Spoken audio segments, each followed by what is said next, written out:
Programa Logos no ar, Dr. Wagner Pedro Lima. Hoje temos um programa especial. O tema do programa de hoje, seus direitos na prática. E tem algumas perguntas que foi enviada aí pelas redes sociais. E a gente vai estar respondendo de uma forma natural, de uma forma leve. Menos juridiquês, é mais para a utilidade pública, informar a população, né? Então, você que já é da área jurídica e foi lá e fazer algum comentário, esse vídeo não é para você já é formado.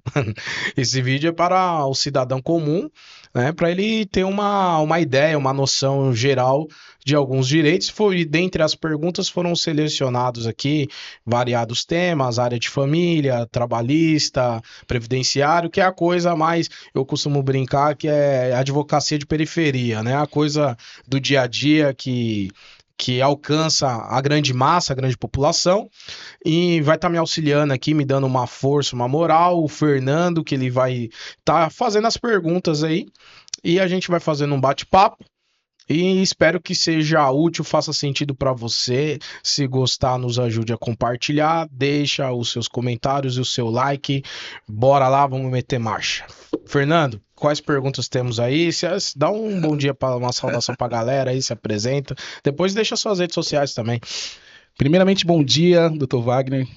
Mais uma vez aí, quero agradecer já, porque assim, nem todo mundo tem essa oportunidade de tirar algumas dúvidas, né? Então, eu quero agradecer aí. Sim. Até a gente, nós telespectadores, estamos querendo saber algumas dúvidas.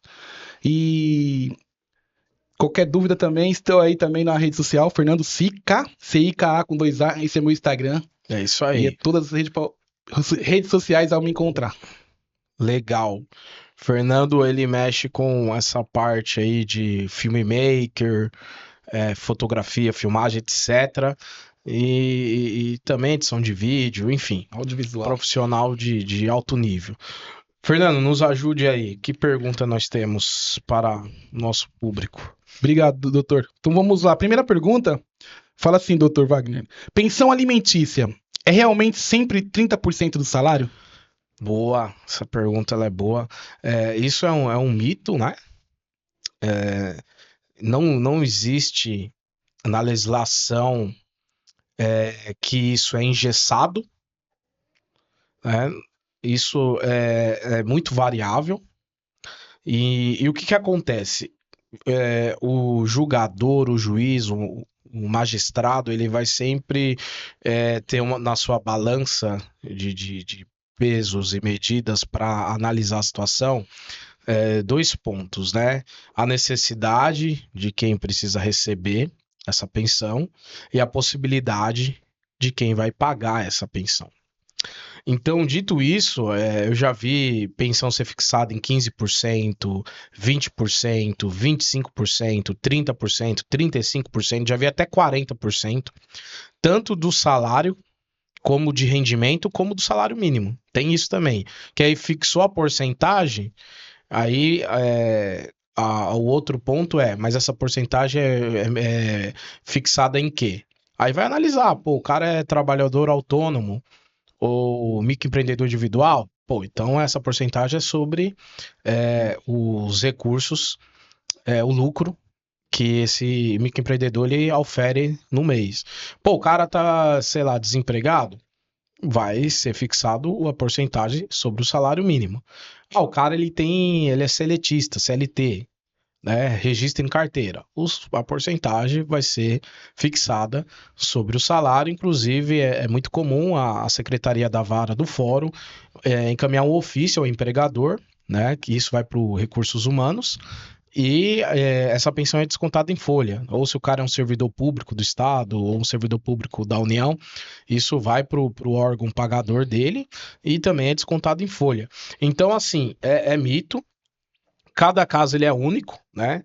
Existem, como eu estou dizendo, pensões maiores, menores, até situações, como eu disse, fixada no salário mínimo. Então, assim, guarde essa frase: pensão não é matemática, né? Não é só fazer um cálculo na calculadora. É o equilíbrio entre necessidade e possibilidade, né? Então, pensão não é automaticamente 30%. Isso é um mito, tá certo? Boa, doutor. Boa, doutor. Inclusive, sobre a pensão, assim, as pessoas têm essa dúvida mesmo, né? Porque, Sim. né, repara que muitas pessoas se prendem a isso, né? Ah, 30%, né? E fica aquele. E tem outra, e voltado a esse tema sobre pensão, tem mais uma que bate bastante, doutor, que é essa aqui, mas essa pergunta aqui, ela bate bastante. Quem está desempregado, ele precisa continuar pagando a pensão? Sim, ele continua pagando a pensão. E aí uma coisa acaba puxando a outra, né? Porque assim, existe aqui, eu não sei se vai surgir essa pergunta, eu não me lembro, mas quando se fala vamos pensar assim, no universo que gira em torno da pensão, vamos dizer assim, você tem várias ações. Então você tem a questão da fixação da pensão, que é o pontapé inicial. Então o cara paga a pensão de maneira informal. Eu tô falando cara, mas hoje tem mulher que paga pensão também, tá? Mas via de regra é o cara que paga. Então aí a mulher vai lá e fala: Não, pô, não tá legal isso aqui, o cara tá pagando do jeito que ele quer. Aí ela vai lá e vai judicializar uma ação de fixação de pensão, para fixar. Então ali fica determinado pelo juiz. Aí você cai numa situação dessa, o cara fica desempregado. Existe uma ação para isso. O cara ele vai entrar com uma revisão, né? O revisional de alimentos. Por quê? Porque de repente o cara pagava um X valor e hoje ele está desempregado, ele não consegue sustentar mais isso. Né? E aí ele vai fazer uma revisão comprovando-se que ele está desempregado e ele vai ter uma redução, certo? Mas vai continuar pagando, tá? Os casos de exoneração, que seria para deixar de pagar, outras situações, né? É por conta de uma maioridade civil, né? O filho agora ele completou 18 anos e não estuda, né? Porque se estudar em colégio técnico ou universidade, desde que pago, isso pode ser prolongado, né? Embora que na pública também, se o cara alegar que ele tem custos extras, mas é mais difícil, né? Porque a pública ele já não tem a parte mais pesada que seria a mensalidade. Mas poderia até, teoricamente, se discutir isso. Casos de emancipação, pô, de repente, pô, o cara tem uma filha que se emancipou, a filha casou e aí o marido assumiu essa responsabilidade de provedor. Então são algumas situações que cabe essa exoneração. E só para fechar esse universo de ações de alimentos, você tem também a execução, que é quando existe uma pensão fixada e alguém deixa de pagar, mas eu acho que deve rolar alguma pergunta dessa aqui em algum momento. Vamos deixar mais para frente. Boa, doutor. Essa pergunta que eu vou fazer aqui agora, eu já vi algumas vezes até mesmo no Instagram, nas redes sociais. Uma pessoa, ela pode ser presa por dívida? Pô, pois é isso, ó. Tá meio que na ordem. O que que acontece? No Brasil, em regra geral, não existe prisão civil, prisão por dívida. Em regra geral, contudo, existe uma exceção, né, constitucional, que é a dívida por pensão alimentícia, né? Quando a inadimplência, né, injustificada das últimas parcelas, o juiz pode sim decretar uma prisão civil do devedor, né, uma prisão administrativa, né, mas também ela tem um limite. Tem juiz que ele dá a prisão de 30, renova por mais 30 e depois por mais 30, né? Isso pode variar. Mas, na prática, eu já tive casos desse, Fernando. O que que acontece? É bem complexo você chegar nesse momento da prisão. Então, quando você vê uma situação que chegou a ser decretada uma prisão, primeiro que já se esgotou todas as possibilidades, né?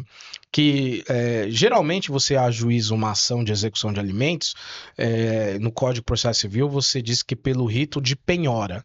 Então o seu objetivo não é a prisão, seu objetivo é penhorar bens ou valores que venha a saldar o débito da pensão. Geralmente esse é o caminho inicial, digamos assim. Mas chega-se um ponto que você ajuiza uma ação em paralelo, mas que tem conexão, porque trata-se das mesmas partes e do mesmo pedido, que é para decretar prisão. Mas para isso ainda, a pessoa ela vai se ter uma tentativa de intimação dessa pessoa. Muitas vezes a pessoa ela tá, eu falo que é LINS, né, local incerto e não sabido. O que que acontece? Depois que ela é intimada, ela tem a oportunidade se manifestar nos autos do processo e alegar o que é de direito, se ela pagou, deixou de pagar, por que não pagou, ou apresentar comprovante de pagamento, ou pagar naquele momento, enfim. Então, quando chega nesse ponto da decretação de prisão civil, é porque a pessoa ela praticamente ficou à revelia, ela não tentou resolver. E mesmo preso, como eu já tive situações desse tipo, o advogado do devedor pode entrar em contato com o advogado do executor, né, do exequente, negociar um acordo. Em caso seja celebrado um acordo, ele apresenta nos autos do processo a minuta do acordo. O juiz homologando esse acordo, ele pede para ser expedido o alvará de soltura e o cara não necessariamente ele cumpre todos os dias de pena que ele foi determinado a cumprir. Quer dizer, então o cara para ficar preso e cumprir todos esses dias de cárcere, digamos assim, que geralmente tem as prisões indicadas para esse tipo de situação, né? Geralmente aqui em São Paulo, por exemplo, tem até uma delegacia com cárcere para prisão por dívida de alimentos e tal. Porque o camarada ele não tentou resolver de forma nenhuma, em resumo. Porque vamos pensar que isso daí é a última medida da justiça e também para chegar a esse ponto é porque literalmente a pessoa ela não se esforçou em tentar resolver. Basicamente seria isso. Certo? Doutor, assim, em cima dessa pergunta que teve agora aí, eu tenho uma dúvida até pessoal, até peço desculpa para...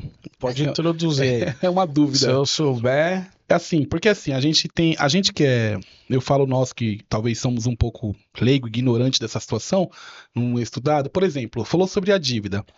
Vamos dar um exemplo que eu comprei um carro, eu estou devendo esse carro. É uma dívida. Eu não paguei esse carro, meu carro vai ser apreendido, certo? Vai ser apreendido porque ele não é meu, eu não paguei, é uma dívida. Então, tô dando exemplo do carro, tá? Mas pode ser qualquer outra coisa. Tô falando de dívida. No Brasil, o senhor explicou que não tem, a gente não pode ser preso civilmente, certo? Só que assim, vamos comigo assim. Quando fala de dívida, por que quando a gente compra algo, a gente não pode ser preso, né? Por cara da lei civil, e por que, desculpa até minha ignorância, mas por que quando é pensão, que também é uma dívida, ali o caso já vira outra situação e a gente é preso, entendeu? Bom, isso daí primeiro é por conta de força da lei, né? Sim. Existe já, quando você vai estudar a teoria geral do direito, né? Isso aí já entra na parte teórica do direito, você está entrando numa área que é chamada filosofia do direito, que você está questionando o porquê disso, né? Existe a ideia que você faz ou deixa de fazer somente o que é obrigado por lei. Então, a lei está aí. E foi feita a lei para isso. Agora, a pergunta é, por que o legislador, então, quando ele elaborou, né, esse projeto de lei que veio a se tornar lei, ele colocou como exceção a prisão civil no caso de pensão. Bom, eu suponho e acredito que faz total sentido, você há de concordar comigo, que é porque trata-se de alimentos. Certo. Tá? Então, assim, aí você deu o exemplo do banco, vamos comparar um com o outro. O banco, que é um Golias, o cara que comprou aquele carro, às vezes é um Davi, é um pequeno. Sim. Certo? Aí o cara ele compra um carro financiado, pedalado aí 48 meses. Tem cara que é corajoso, compra o carro em 60 meses e tal. A gente sabe que o Banco Central ele regula a questão dos juros, mas mesmo não enquadrando-se como juros abusivos para o Banco Central, eu como cidadão entendo que todo juro é abusivo, entendeu? E aí numa eventualidade, aquele cara ele fica desempregado, enfim, tem dificuldade para ser recolocado no mercado de trabalho e ele começa a ficar inadimplente com o financiamento dele, certo? Do meu ponto de vista, seria injusto ele ter uma decretação na prisão civil, pô. Você vai jogar um cara num cárcere porque o cara não tá pagando um carro. E o banco ele não perde, porque aí o banco, via de regra, quando dá 3 parcelas em atraso, ele já aciona a empresa de cobrança e começa uma tratativa de tentar renegociar isso, Caso não se chegue numa renegociação, o banco vai ajuizar uma ação de busca e apreensão. O oficial de justiça, com um mandado do juiz, uma ordem do juiz, ele apreende esse carro. Esse carro ele vai para o leilão, certo? O carro é vendido no leilão, abate-se do valor da dívida e a diferença continua-se ainda executando-se para receber. A dívida ela não desaparece.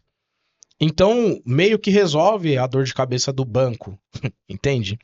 Então, não teria, né, nesse exemplo que você colocou como analogia, ter prisão para esse devedor. Agora, é diferente de uma criança, vamos pensar numa criança, né? Que a mãe não tem renda, certo? A única renda que essa criança tem ou de repente de um programa governamental, aí um Bolsa Família, que aí já entra na questão do assistencialismo, né, da assistência social do governo federal, ou é a pensão que o pai paga, certo? Aí o pai ele fica desempregado e não vou pagar porque eu tô desempregado. Essa criança, sim, ela depende desse alimento, a alimentação, ela depende. E a alimentação que a gente fala também abrange o vestir, comprar roupa e tal. Então o legislador ele criou uma lei, sim, para forçar esse pai a se virar nos 30, cara. Porque também a gente tem que pensar, existe alguns casos de gravidez indesejada, a gente sabe disso, né? Mas não sendo pesaroso nas minhas palavras, toda a gravidez indesejada houve o ato sexual, né? Ninguém é Maria, Virgem Maria, né, mãe de Jesus, né? Então houve uma decisão de pai e de mãe, e o pai ele assume a maior responsabilidade, embora que quando vai fazer a proporcionalidade da pensão, quando a mãe ela ofere renda, também entra nessa equação na hora de o juiz fixar um valor. Né? Então não é que está só colocando a responsabilidade do pai, mas numa situação em que a mãe é a guardiã, o menor, filho menor, está com a mãe, o pai vai ter que colaborar com a porcentagem que o juiz determinar, que subtende-se que é os 50% dele, porque a criança já está com a mãe e ela já tem uma despesa natural. Né? E aí ele não vai poder, infelizmente, alegar que ficou desempregado, que não pode pagar, ele vai ter que se virar, vai ter que fazer um bico, vai ter que fazer das tripas o coração, mas esse alimento, essa alimentação, esse valor vai ter que chegar para essa criança. É assim que foi determinado pela legislação no Brasil. E acredito, se fizer uma análise a nível de legislação internacional, vai seguir a mesma linha, entendeu? Porque se trata-se de uma pessoa que é hipossuficiente, né? Ainda mais se tratando de criança, adolescente, não tem renda. Entendeu? É por isso que quando completa-se a maioridade civil, subtende-se que ela já está apta a ir para o mercado de trabalho e começar a ter a renda própria. E aí abre-se o precedente, a brecha de você explorar a possibilidade de exonerar. Entendeu? Mas até lá você vai ter que carregar, é isso. Eu acho que isso também, aí falando como pai, é a responsabilidade do pai, porque a pior situação é você ir fazer uma audiência que envolve pensão, e você vê um pai chorando pro juiz porque não quer pagar a pensão pro filho. Não, todo respeito, é meio chato isso. E é lógico, eu tô falando no âmbito de você fornecer valor básico. Eu não tô falando também dessas mães que querem a pensão, mas a pensão ela tira uma fatia, né, para ela. Para isso, Fernando, existe uma ação de prestação de contas. Tá? Porque a gente sabe também que tem essa malandragem, né? O cara paga uma pensão gorda, a mulher ela tira uma parte pro menor e a outra parte ela vai lá fazer unha, cabelo, comprar bolsa e tal. E aí o cara fica bravo com isso. Aí o cara tem que ajuizar uma ação de prestação de contas e a mulher ela tem que provar por A mais B para o juiz que todo o valor recebido da pensão é revertido em favor do filho. É isso, não sei se consegui responder a contento, mas é por aí. Boa, doutor. Lembrando que essa pergunta que eu fiz aí é mais para falar sobre a dívida, né, tá? E em questão de dívida mesmo. Que toda pensão, todo ser humano tem que pagar mesmo, fazer conforme a lei. Sim, e como eu disse, Fernando, para chegar no momento da prisão, muita água passou debaixo dessa ponte, né? Sim, Então o cara imagino. teve várias oportunidades de se resolver e se livrar de uma decretação de prisão, e mesmo com a decretação de prisão, pode ser que não cumpra integralmente ou pode ser que não cumpra. Eu tive um caso que quando saiu a decretação de prisão, que o pai viu que a casa caiu, ele entrou em contato e fez um acordo. Inclusive, eu vi um cara. Então o dinheiro aparece, né? Eu Na vi hora que sai a prisão, Fernando, que o cara fala que não tem dinheiro, que tá desempregado. Mas na hora que o juiz ele decreta a prisão, de repente o dinheiro aparece. E não dá, né? Então, Ai, doutor. então eu acho que é para isso que o legislador forçou. Esses dias eu vi um rapaz falando na internet, tem um vídeo bizarro. Era no TikTok. Não sei se eu posso falar isso aqui agora. Mas assim, o rapaz ele falou assim: eu não vou pagar a pensão. Ouvi bem, ele não vou pagar a pensão porque eu vou ficar 30 dias preso e depois eu vou sair e não vou pagar. Existe essa possibilidade? Não, a dívida não vai sumir, né? Então. A dívida não vai. Ele é 30 dias, pode ser renovado por mais vezes, e depois pode ter um novo processo de prisão. Então ele vai ter que ficar lá até Sim. pagar. Ele tem que entender, nenhum processo vai ter a decretação. 30 dias, renova por 30, renova por 30. Ok, mas depois pode se ajuizar um outro processo, porque a dívida não vai desaparecer. E outra, uma coisa importante para dizer, Fernando, a pensão, enquanto o filho é menor, ela é imprescritível, não prescreve. Então, o que que acontece? Esse filho, mesmo maior de idade, ele pode ir atrás e cobrar. Entendeu? É que tem isso também, que tem cara que pensa, quando o filho completar 18 vai caducar. Não, não caduca não, ela não cai na regra dos 5 anos não, viu? A dívida ela vai continuar, entendeu? Eu cobrei uma pensão de um pai e a procuração já estava em nome do filho, o filho era maior de idade. E aí, com juros e correção monetária, o valor estava dando um valor alto. Aí acabou fazendo um acordo que o filho acaba cedendo, né? Fez um acordo lá, um valor menor, mas enfim, o cara tá pagando, hein? Ou seja, aí o cara tá pagando pensão para um filho maior. Olha que interessante. Mas ele tá pagando pensão para um filho maior de uma dívida anterior. Aí ele complica mais tudo. Complica toda a Pô. situação. Aí agora tá pagando pensão pro marmanjo. Podia ter pagado antes. Vamos lá, doutor. Vamos mudar Segue um pouco macho. aqui. Baseado na pergunta aqui, todo mundo tem essa dúvida também. Eu fui demitido. Vamos mudar aqui um pouquinho. Eu fui demitido.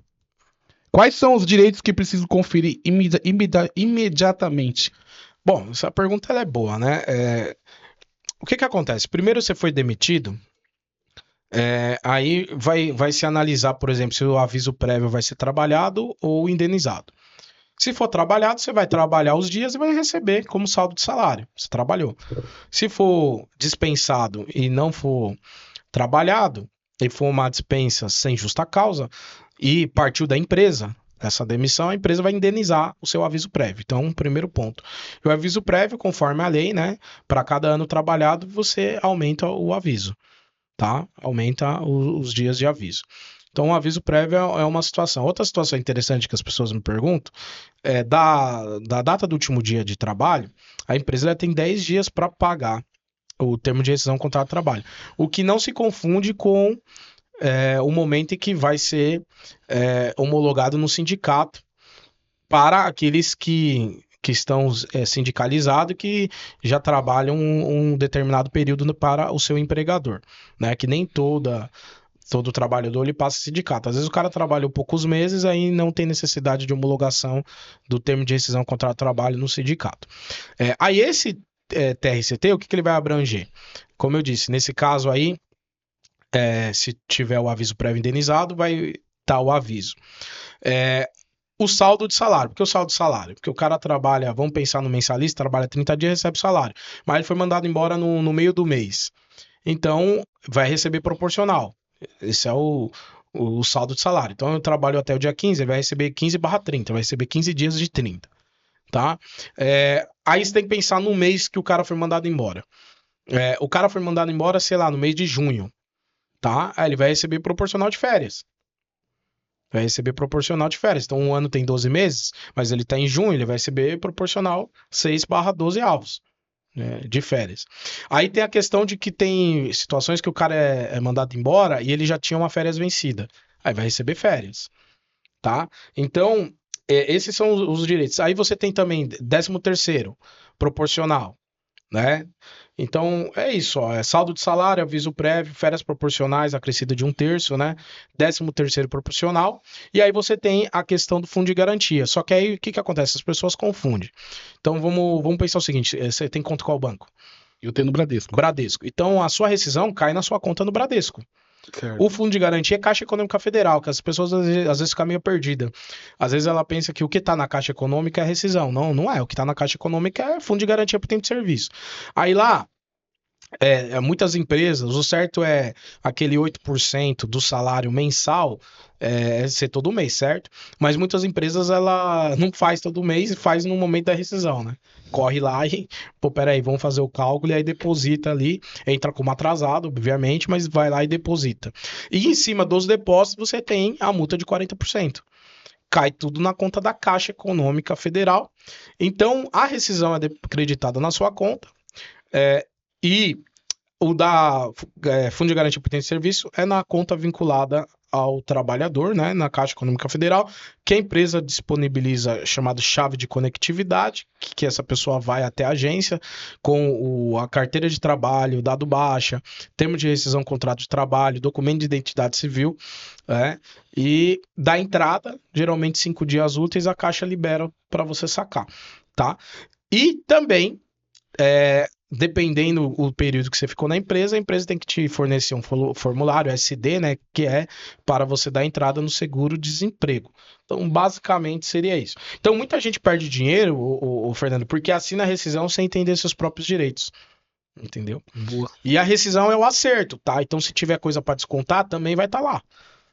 Que às vezes o trabalhador ele vê só o crédito, mas às vezes ele tem débito com a empresa, né? Tem coisa, adiantamento, vale que ele pegou, enfim, tem algumas situações lá, né? Aí tem desconto também de imposto de renda, tem desconto de INSS, né? Às vezes tem desconto de VR, porque a empresa, sei lá, pagou o VR de 30 dias, só que o cara não trabalhou os 30. Então vai ter uma série de contas. Então é um acerto. Vai ter os créditos, os débitos, e aí vem o saldo que você tem que receber e a empresa tem que acreditar em 10 dias na sua conta, sob pena de que você possa, caso ela descumprir esse prazo, reivindicar, né? Lá na consolidação das leis trabalhistas tem várias situações referente à rescisão, que são as chamadas multas, que tem a 467 da CLT, 477 da CLT, que são multas que o empregador pode pleitear na Justiça Especializada do Trabalho para o seu empregador em caso dele descumprir esse prazo ou pagar a rescisão com um valor equivocado, errado.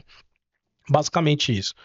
E ao contrário, doutor, trabalhar sem a carteira assinada faz a pessoa perder os seus direitos trabalhistas? De forma nenhuma, na verdade, sim. O que acontece?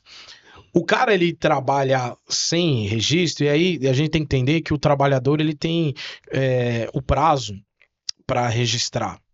Quando ele não registra nem no prazo, o que acontece? Ele já pode ser enquadrado em uma das multas da CLT, né? Agora, o que a gente tem que ver? Se está presente os requisitos da relação de emprego, né? Artigo 3º da CLT, né? Que é pessoalidade, habitualidade, subordinação e remuneração. Então vamos lá, pessoalidade. O que é pessoalidade? Fernando, você trabalha numa empresa, quando você tem a pessoalidade, você não pode mandar representante no seu lugar. Entendeu? Agora, quando você é, por exemplo, um cara empreendedor, você tem um contrato de prestação de serviço, você pode mandar outra pessoa no seu lugar trabalhar, tá tranquilo. Você é uma pessoa jurídica. Mas quando você tem pessoalidade, não. É só você que trabalha. Então, outro requisito, a habitualidade, tem que ter uma jornada de trabalho fixa, né? Não necessariamente aquela coisa de segunda a sexta, né, 44 horas semanal. Não necessariamente. Às vezes o cara trabalha sexta, sábado e domingo, mas é fixo. É toda sexta, sábado e domingo. Mas é fixo. Então isso é chamado de habitualidade. Existe um hábito, um modus operandi de como você trabalha. Subordinação, né? Isso é mais fácil de entender. Você tem um chefe, certo? E remuneração.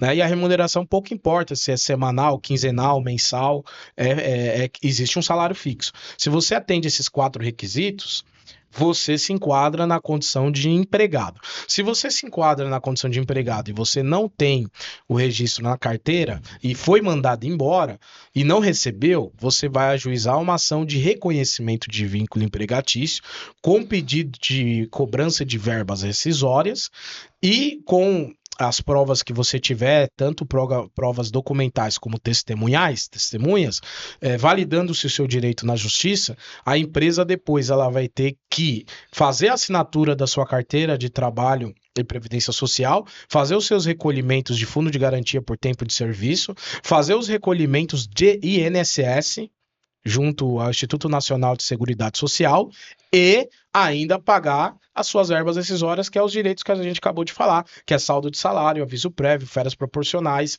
mais um terço, 13º proporcional, multa de 40% e depósito de fundos de garantia por tempo de serviço. Então, não se perde o direito. A ausência de assinatura na carteira não elimina direitos garantidos pela lei. É isso. Perfeito, doutor. Essa dúvida aí, acho que muitas pessoas também têm.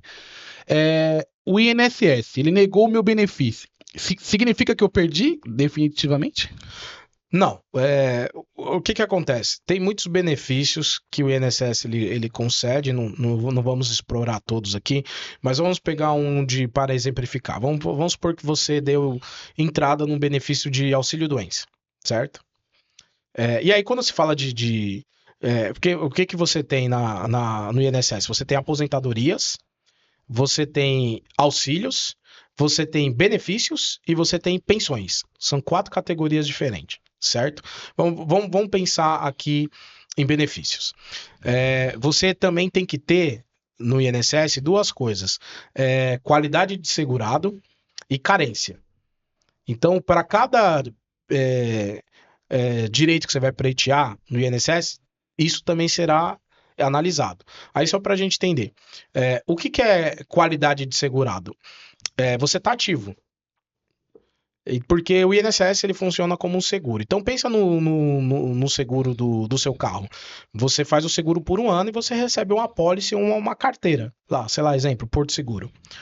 E quer dizer que você está ativo. Só que encerra-se 2026, em 2027 você tem que renovar. Aí você não renova. E aí furtam o seu veículo. Aí você entra contra a Porto Seguro pedindo para que a seguradora faça a cobertura do sinistro e te pague pela tabela FIP o valor do seu veículo. A seguradora é obrigada? Não, não é. Porque a partir do momento que você não renovou, né, e não recebeu uma apólice nova em 2027, significa que você não está segurado, né? O INSS é igual. Ele tem as regras para que você venha estar na qualidade segurada. Então, um exemplo. Eu trabalho numa empresa.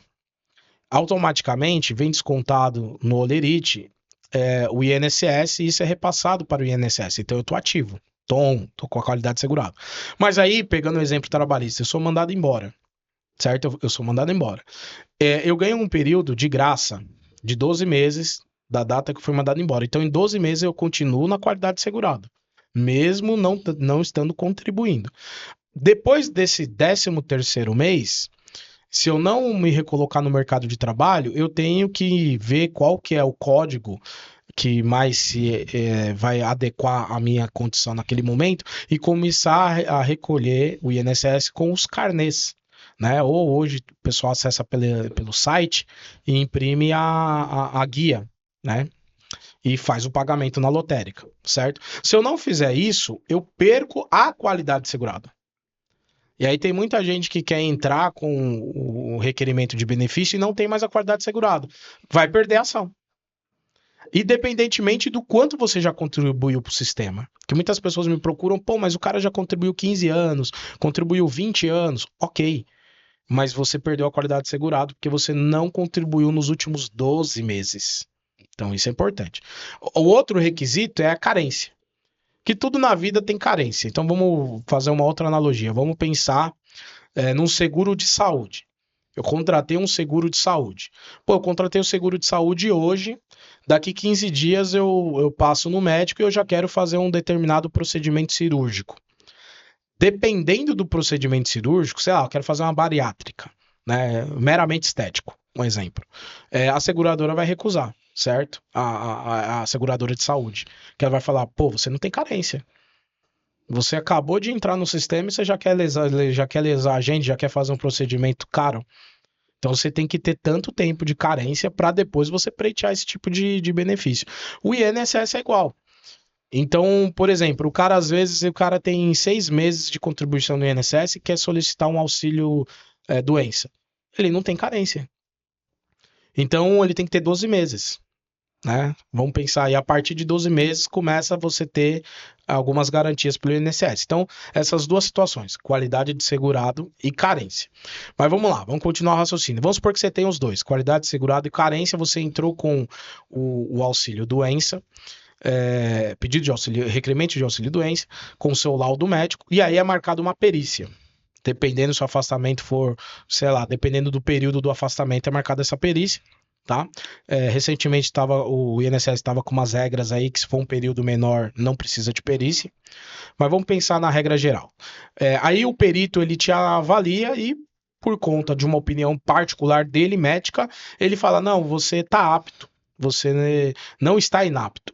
E ele faz o quê? Faz um laudo para o INSS dizendo que você está apto. Aquele laudo chega para o INSS, como você está apto, ele vai indeferir o seu pedido. Sai um comunicado de decisão falando, ó, está indeferido. Aí sim chegamos na pergunta que você me fez, né? O INSS negou o meu benefício. Significa que eu perdi definitivamente? Não. Você tem dois caminhos. Você pode fazer um recurso administrativo para o próprio INSS, que vai para a junta de recursos do INSS, que tem tido uma demora de mais de um ano para ser julgado. Eu acho muito demorado. Ou você também pode pegar toda essa cópia do seu processo administrativo desse requerimento que você fez junto ao INSS, contratar um advogado e abrir uma ação, como o INSS é uma autarquia federal, ou seja, vinculado ao governo federal, então você vai abrir essa ação na Justiça Federal e vai discutir isso na Justiça. Sendo que na justiça o juiz vai fazer o quê? Nomear um perito, ou seja, um outro médico, que não é o que você já foi avaliado no INSS, para fazer uma nova avaliação sua. E esse outro médico de nomeação do juiz, vamos dizer assim, da confiança do juiz, ele pode chegar na conclusão que, não, você realmente está inapto. E aí o juiz ele vai, numa sentença de primeira instância, dar a sentença que você tem direito ao benefício. Geralmente é efeito imediato, né? O INSS é notificado, ele já ativa o benefício, você começa a receber. Todavia o INSS ele tem por hábito recorrer. E aí o processo ele continua a discussão e a minha experiência em direito previdenciário, o INSS ele recorre até o final. Né? Só que aí tem uma coisa interessantíssima, Fernando. Da data do indeferimento do seu benefício lá no administrativo, né? Você entrou com a medida judicial, até a sentença final, em última instância, com certificação de trânsito em julgado, houve um lapso temporal, houve um período aí, tá? Vai pegar a parte do período que você não estava recebendo. Vamos pensar aí de quando indeferiu lá no administrativo até quando você teve a sentença de primeiro grau. Isso daqui é chamado de atrasados, tá? Aí lá na frente, quando o processo finalizar, isso vai virar, dependendo do valor, um RPV, que é requisição de pequeno valor, ou, dependendo do valor, um precatório, e você recebe depois como atrasado e geralmente dá um valor significativo, o pessoal fica feliz quando recebe. É isso. Doutor Wagner, assim, hoje nós estamos aí com essa semana dos namorados, né? Certo. E tá acontecendo algo assim, bem em cima dessa pergunta que eu vou fazer, tá acontecendo algo muito interessante. As pessoas estão fugindo da sua responsabilidade, então, e tem tanto o camarada como a camarada, elas estão pulando etapa. Por exemplo, eu não quero me casar porque eu não quero me segurar os bens do meu companheiro, talvez da minha companheira. Então, vamos pular uma etapa aqui, a gente vai morar junto e já era. Então, em cima disso, eu queria fazer uma pergunta para o senhor, doutor. Morar junto gera automaticamente direito de bens do companheiro? Não é automático, né? O namoro por si só não gera automaticamente direito de partilha, tá? Então, nem todo relacionamento é união estável. Vai se pedir na justiça um reconhecimento de união estável e dissolução de bens, né? E você vai ter que produzir provas para o juiz, né? Então você tem que ter pelo menos 3 provas para configurar o seu direito. Mas o foco aí é qual que era a intencionalidade desse relacionamento. Porque é o seguinte, se você tem um relacionamento e você já compra um imóvel junto, então tem uma intencionalidade de união estável. Porque imóvel é moradia, né? É diferente de um namorico com idas e vindas. Isso não configura união estável, né? E aí, nesse processo de união estável, caso o juiz ele entenda pela procedência do pedido, aí sim vai gerar efeitos jurídicos para o direito de partilha. Então, namoro longo não é automaticamente união estável. Não é pelo o tempo. O cara pode ter 10 anos, mas nunca houve uma intencionalidade de estabelecer-se uma união. Mas também o cara pode ter um relacionamento de 1 ano e a coisa ela era uma característica de união. Né? Então é isso que vai ser analisado. Então, pô, agora tem coisas que se destaca mais, como eu falei, pô, a aquisição de um imóvel. Se você tem um namorico sem intencionalidade, você nunca vai comprar um imóvel com uma outra pessoa, né? Já é algo mais sério, né? Uma conta conjunta. Quer dizer que se administra os recursos do casal, ambos têm ali acesso à conta. Uma série de fatores nesse sentido, assim, entendeu? Mas chamada ação de reconhecimento e dissolução de união estável, e é bom a pessoa ficar esperta, né? Eu recebo bastante essa pergunta aqui lá na minha rede do TikTok. Lá eu faço alguns temas sobre relacionamento. E essa pergunta eu já recebi algumas vezes. E até é bom o senhor responder. E depois, se possível, até me marcar que eu vou reportar isso. Para tirar, já vai tirar algumas dúvidas de muita gente que me perguntou uma vez sobre isso. Eu falava bastante sobre relacionamento. E lá tem essa pergunta aqui: é possível se divorciar mesmo que o outro cônjuge não queira? Sim, existe essa brecha na lei. Com o passar dos anos, o legislador ele foi atualizando a lei direito de família no que diz respeito a casal. A gente teve uma época no Brasil que pô, você tinha que fazer a separação, alguns chamavam de desquite, e depois você tinha que fazer a conversão da separação em divórcio. Era uma burocracia, né? Depois isso foi alterado e foi introduzido na legislação o divórcio direto, né?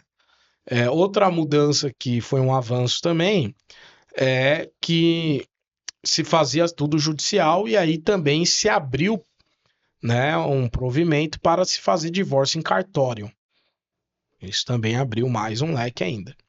E aí uma outra possibilidade que surgiu é situações de que o divórcio poderia ser litigioso.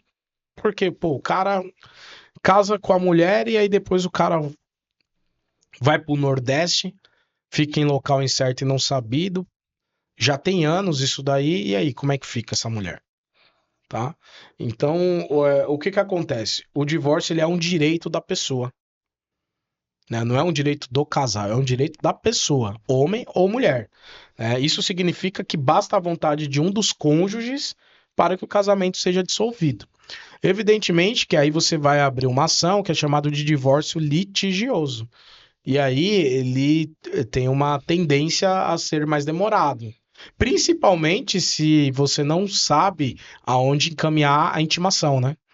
Que às vezes a pessoa, como eu disse, né, houve o divórcio, né, a separação de fato, né? O cara foi embora e não sabe onde localizá-lo.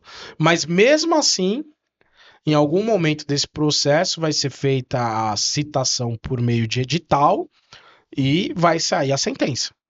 Mesmo numa situação onde não sabe mais onde o cara tá. Então, sim, é plenamente possível. Ninguém é obrigado a permanecer casado contra a sua própria vontade. Você pode se divorciar mesmo sem a concordância do outro. É isso. Boa, doutor. Obrigado pela essa resposta. Vamos mudar um pouco aqui pelo lado mais imobiliário. Quem comprou um imóvel hoje por contrato de gaveta, corre o risco? É muito arriscado, né? A gente tem que.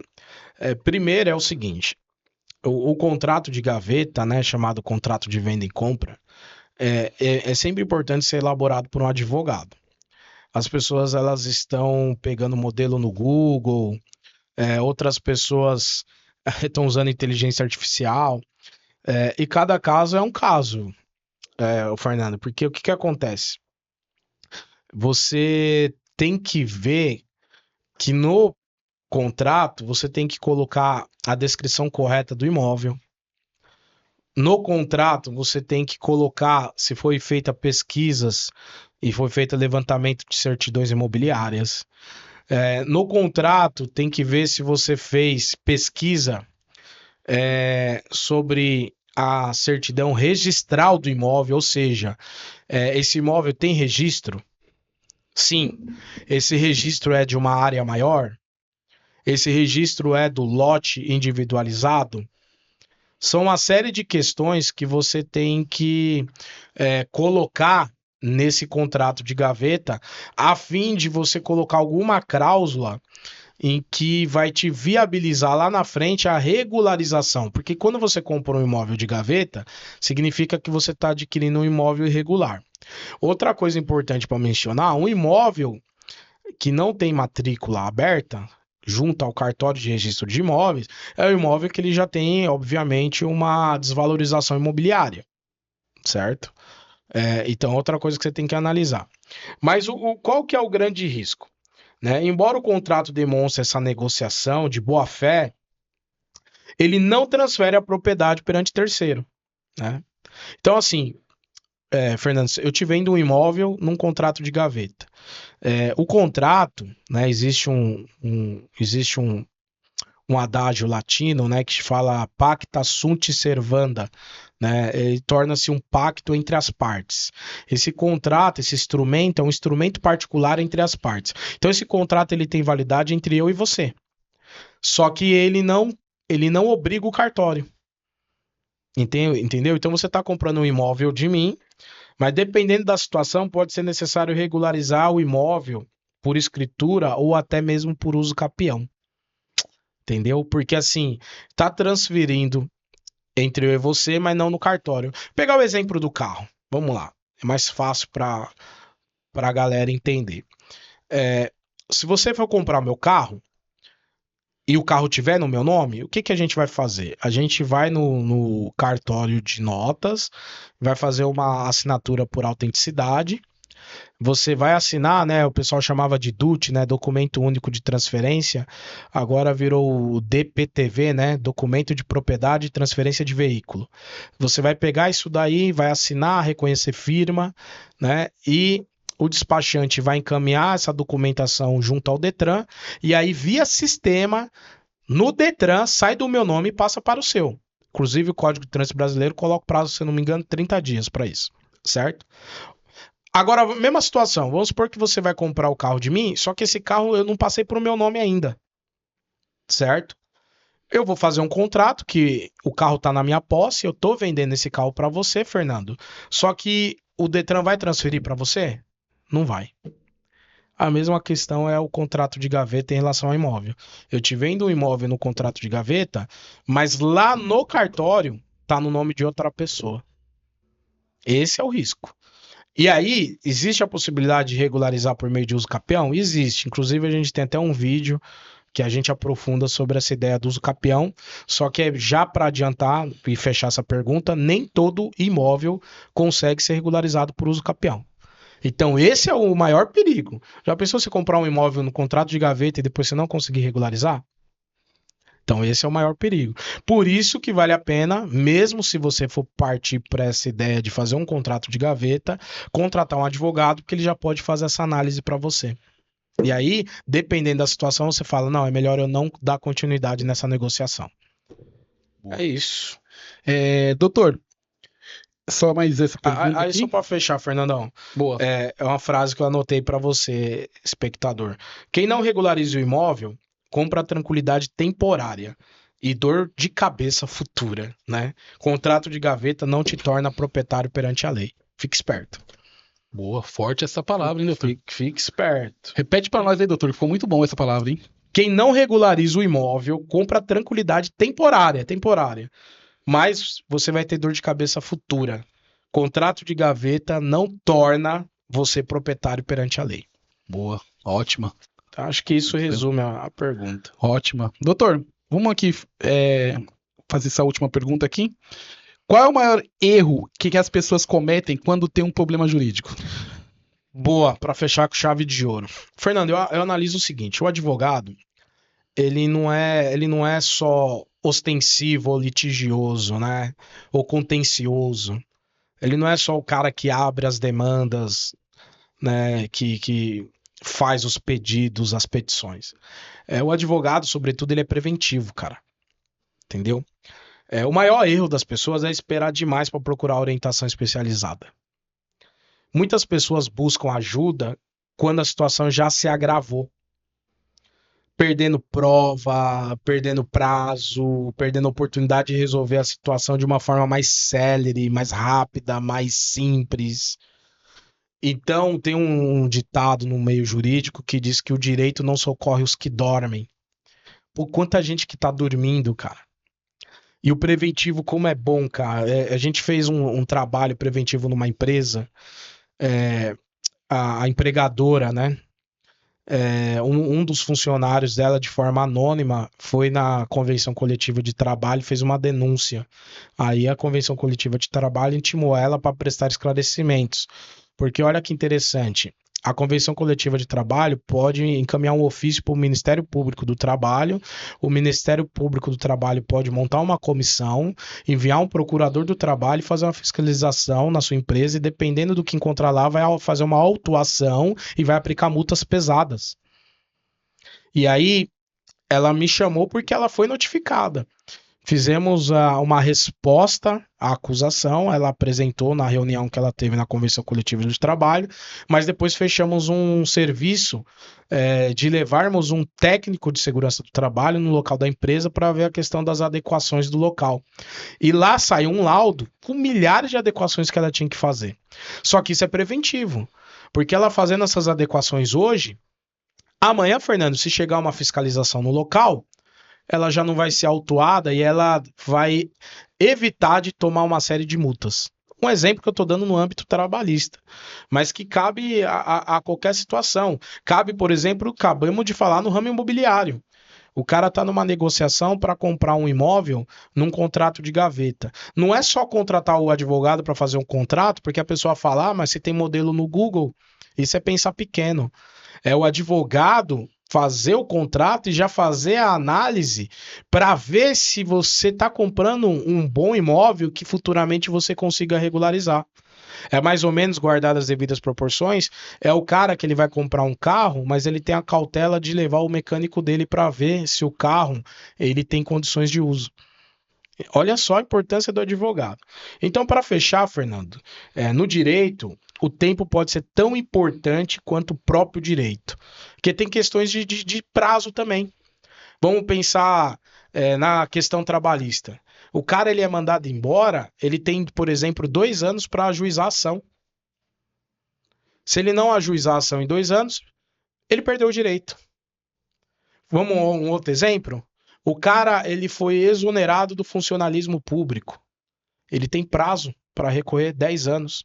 Vamos a outro exemplo previdenciário? O cara ele entende que a aposentadoria dele está tendo um recebimento com valores errados.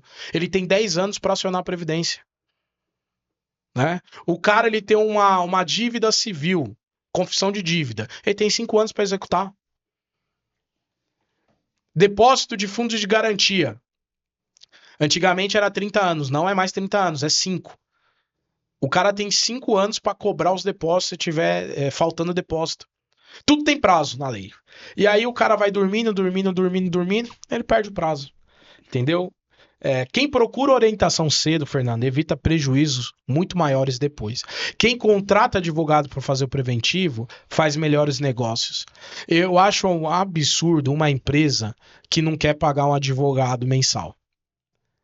O cara acha que ele está economizando. Você está tendo prejuízo, meu amigo. Esse advogado ele pode botar a sua empresa no eixo e evitar de você ter uma série de prejuízos. E advogado hoje, pô, um salário mínimo é menos do que o teu funcionário. E ele vai te dar lucro que o teu funcionário às vezes não te dá. E o cara, a empresa não quer pagar. Entendeu? Então, fica essa dica. Os direitos não socorrem os que dormem. Busque sempre a orientação de um advogado. Acho que é isso. Fechamos? Boa. É isso, doutor. Sanei minhas dúvidas aí. Muito obrigado por estar respondendo essas dúvidas. São dúvidas também da maioria dos telespectadores que estão te ouvindo aqui. E é isso. Fernandão, minha gratidão você participar do programa, nos auxiliando gentilmente, atender o pedido com prontidão. Uma honra. E é isso. Uma mão lava a outra, né? E tamo junto. Você que acompanhou o programa até o final, também minha gratidão. Tá? Eu vou deixar nossas redes sociais. Nós temos um Instagram voltado para a questão profissional. Nos siga nas redes, @Wagner Pedro Lima, tá? Lá na bio tem um link do YouTube, lá vai ter esse programa na íntegra, e no TikTok também nós temos alguns cortes mais pontuais, que é o @Wagner Pedro Lima. No YouTube, eu peço para você nos ajude a nos fortalecer o canal, deixa seus comentários, sugestões de novos vídeos, deixa o seu like e nos ajude a compartilhar. A gente vai ficando por aqui. Uma última dica, lá no Instagram, precisou de consulta jurídica, chama no direct. Vamos iniciar a conversa pelo direct do Instagram, depois vamos para o WhatsApp, e aí depois a gente pode marcar uma consulta por videochamada ou presencial, dependendo da situação. Tamo junto, meu forte abraço.